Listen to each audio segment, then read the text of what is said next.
सूबाई खुद मुख्तारी पर कोई समझौता नहीं करेंगे। आईनी तरमीम का मसूदा मंजर-ए-आम पर नहीं आया। आर्टिकल 243 से जमहूरियत पर असर पड़ा तो काबिल कबूल नहीं। सूबों के इख्तियारात में कमी की मुखालफत करेंगे। फजलुर रहमान जमीयत उलमा इस्लाम के सरबराह मौलाना फजलुर रहमान ने वाज़ेह किया है कि आईनी तरमीम का कोई मसूदा ताहाल मंजर-ए-आम पर नहीं आया।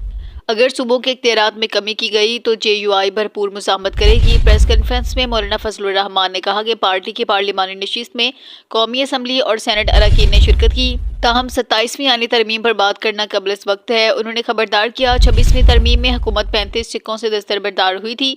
अगर उनमें से कोई शिक दोबारा शामिल की गई तो ये आइन की तौहीन होगी। सरबराह JUI ने कहा कि 18वीं तरमीम के तहत सूबों को जो इख्तियारात दिए गए हैं उनमें किसी भी किस्म की कमी बर्दाश्त नहीं करेंगे।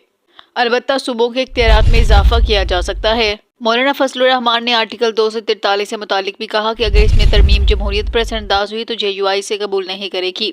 उन्होंने हुकूमत को तनकीद का निशाना बनाते हुए कहा कि सूद के खात्मे पर कोई पेशरफ्त नहीं हुई। दीनी मदारिस के रजिस्ट्रेशन के मामले पर हुकूमत जबर का रास्ता इख्तियार कर रही है। उनका कहना था मुल्क को दुरुस्त सिमत में लाने के लिए इज्तिमाई सोच अपनाना नागज़ीर है।